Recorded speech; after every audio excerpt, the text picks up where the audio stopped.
কে কোথায় যাবেন ভাই? শেরোপাড়া কারণ বাজার পর কিন্তু যাবে না গাড়ি, মতিল বন্ধ।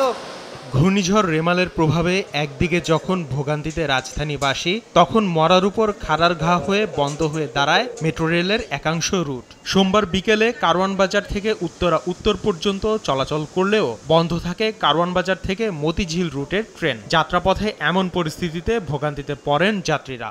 বললো যে কারওয়ান বাজারে নাকি লাইনে গাছ পড়ছে, তো যার কারণে ট্রেন চলাচলে বিঘ্ন হচ্ছে। আমাদেরকে বার্তা দিল যে আমরা যান্ত্রিক ত্রুটির কারণে দুঃখিত, অপেক্ষা করেন। এরপর আবার বার্তা দিল ট্রেন কখন ছাড়বে তার গন্তব্য কোনো সময় তার কাছে নাই। এখানে এসে জানতে পারছি যে এটা কারওয়ান বাজার পর্যন্ত যাবে, এরপরে আর যাবে না। কর্তৃপক্ষ জানায় শাহবাগ ও সচিবালয় মেট্রো রেল স্টেশনের মাঝামাঝি স্থানে ভায়াডেক্টের উপর গাছের ডাল পড়ায় বন্ধ হয়ে যায় রেল চলাচল। পাশাপাশি মতিঝিল স্টেশন এলাকায় সোলার প্যানেল পড়ার কথাও জানান তারা। তবে বৈরী আবহাওয়া বিবেচনায় রেখে মেট্রো কর্তৃপক্ষের কোনো পূর্ব প্রস্তুতি না রাখার অভিযোগ তোলেন যাত্রীরা। নগদে 500 টাকা বা তার বেশি পেমেন্টে পেতে পারেন ঢাকায় জমিসহ 20 কোটি টাকার পুরস্কার।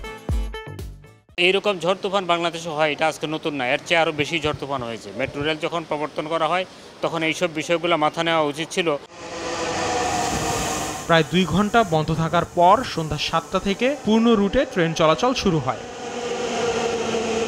আসিফ মোহাম্মদ সিয়াম, সময় সংবাদ, ঢাকা।